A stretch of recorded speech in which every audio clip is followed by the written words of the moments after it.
Shalom, Assalamualaikum warahmatullahi wabarakatuh. Om Swastiastu, Namo Buddhaya, Salam Kebajikan. Perkenalkan, nama saya Aurelia Laurensa Manumbalung, NIM 2374201004 dari Fakultas Hukum Universitas Pembangunan Indonesia Manado.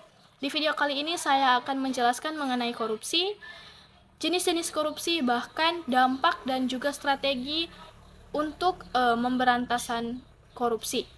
Demikian penjelasan saya berikut ini. Kata korupsi mungkin tak asing lagi didengar dalam kehidupan sehari-hari dan bahkan hampir setiap detik dan menit kata korupsi selalu kita dengarkan baik secara media online, media cetak maupun lewat media elektronik atau televisi. Rapuhnya moral dan rendahnya tingkat kejujuran dari aparat penyelenggara negara menyebabkan terjadinya korupsi. Korupsi di negara-negara di dunia ini sudah merupakan patologi sosial atau penyakit sosial yang sangat berbahaya yang mengancam semua aspek kehidupan bermasyarakat, berbangsa, dan bernegara. Korupsi telah mengakibatkan kerugian material keuangan negara yang sangat besar. Namun, yang lebih memprihatinkan lagi adalah terjadinya perampasan dan pengurasan keuangan negara yang dilakukan secara kolektif oleh kalangan anggota legislatif. Dengan dalih studi banding, THR, uang pesangon, dan lain sebagainya di luar batas kewajaran. Bentuk perampasan dan pengurasan keuangan negara demikian terjadi hampir di seluruh wilayah tanah air. Hal itu merupakan cerminan rendahnya moralitas dan rasa malu, sehingga yang menonjol adalah sikap kerakusan dan aji mumpung. Hari-hari ini kita menyaksikan berita tentang tindak pidana korupsi dan perilaku koruptif di mana-mana. Terjadi di hampir semua daerah di tanah air. Di semua itu dan di semua segi kehidupan dengan beragam jenis modus dan kompleksitas, perilaku koruptif telah merasuki semua elemen bangsa. Padahal kita semua tahu bahwa korupsi adalah perilaku yang tidak bermoral. Sebuah ironi muara dari persoalan korupsi adalah hilangnya nilai-nilai anti korupsi, yaitu jujur, peduli, mandiri, disiplin, tanggung jawab, kerja keras, sederhana, berani, dan adil dari dalam diri individu. Ketika hari-hari ini kita menyaksikan kasus-kasus korupsi kian marak, meluas, dan beragam, serta perilaku saling tidak percaya, saling menyalahkan, lepas tanggung jawab, mencari jalan pintas, arogan, inkonsisten, dan rupa-rupa perilaku tak pantas lainnya kian menyesakan dada kita. Sadar budaya anti korupsi kita menghilang. Bentuk budaya anti korupsi adalah masalah yang merusak dan merugikan bagi masyarakat dan pemerintah. Oleh karena itu, menanamkan prinsip-prinsip anti korupsi sejak dini pada anak-anak dan generasi muda sangatlah penting untuk menciptakan generasi yang berkarakter baik dan bertanggung jawab. Kemudian berikut ini ada beberapa cara yang dapat dilakukan untuk menanamkan prinsip anti korupsi ke dalam diri mahasiswa. Yaitu yang pertama, memberikan contoh yang baik. Pertama-tama, dosen dan orang tua harus memberikan contoh yang baik dalam menjalani kehidupan sehari-hari. Mereka harus menunjukkan integritas, tidak melakukan tindak pidana korupsi dalam bentuk apapun. Dengan memberikan contoh yang baik, anak-anak akan belajar bahwa korupsi adalah tindakan yang salah dan harus dihindari. Yang kedua, memberikan pengajaran tentang korupsi. Pengajaran tentang korupsi dapat diberikan di dalam kelas, baik melalui pelajaran moral atau melalui pelajaran sejarah. Dosen dapat memberikan contoh kasus korupsi yang terjadi di masyarakat atau pemerintahan, sehingga mahasiswa dapat memahami dampak yang ditimbulkan akibat tindakan korupsi.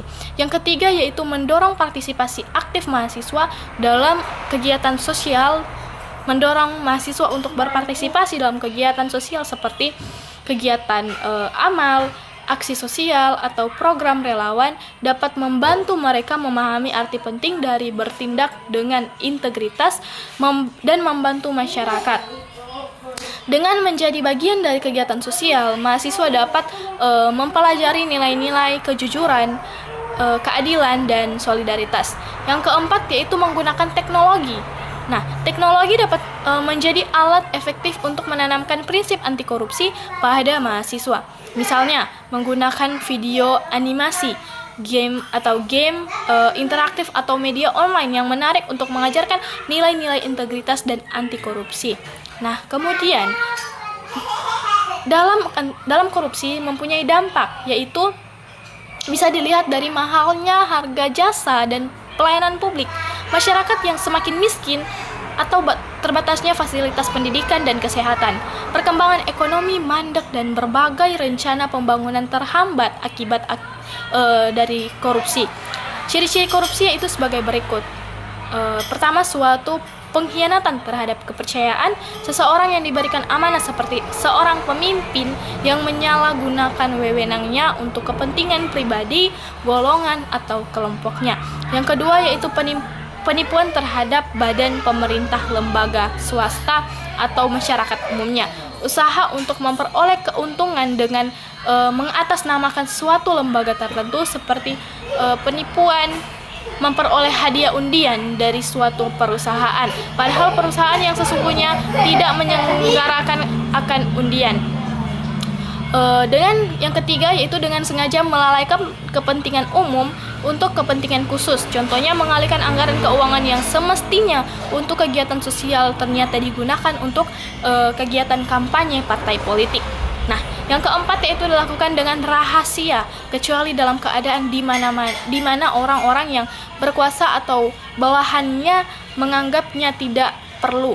Korupsi biasanya dilakukan secara tersembunyi untuk menghilangkan jejak penyimpangan yang dilakukannya.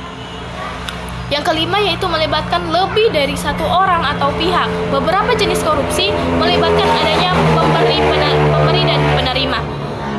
Kemudian strategi pemberantasan anti korupsi yaitu dengan mudah dan menyenangkan.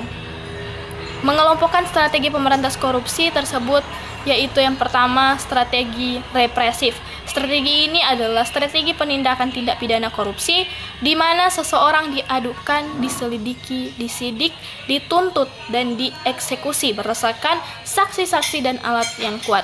Kemudian yang kedua, strategi perbaikan. Sistem strategi perbaikan adalah sistem dilakukan untuk mengurangi potensi korupsi. Caranya dengan kajian sistem penataan pelayanan publik melalui koordinasi, supervisi, pencegahan, serta mendorong transparansi penyelenggaraan negara.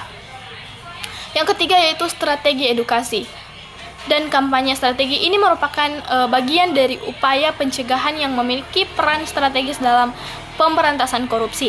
Melalui strategi ini akan dibangun perilaku dan budaya anti korupsi. Edukasi dilakukan pada segenap lapisan masyarakat sejak usia dini. Nah, tujuan dan manfaat budaya anti korupsi untuk mahasiswa itu, tujuan pemberian materi anti korupsi bagi mahasiswa adalah agar mereka mendapatkan pengetahuan yang cukup tentang seluk-beluk korupsi dan pemberantasannya, serta menanamkan nilai-nilai anti korupsi sejak dini sehingga berkembang integritas diri dan lembaga. Kemudian memberikan pengetahuan tentang korupsi dan memberantaskannya, dan menanamkan nilai-nilai anti korupsi. Kemudian membentuk karakter mahasiswa dan melatih karakter memerangi korupsi. Juga membekali mahasiswa dengan pemahaman tentang nilai-nilai dasar anti korupsi dan menerapkannya dalam kehidupan. Kemudian menumbuhkan budaya anti korupsi di kalangan mahasiswa, mendorong mahasiswa untuk dapat berperan aktif dalam upaya pemberantasan korupsi.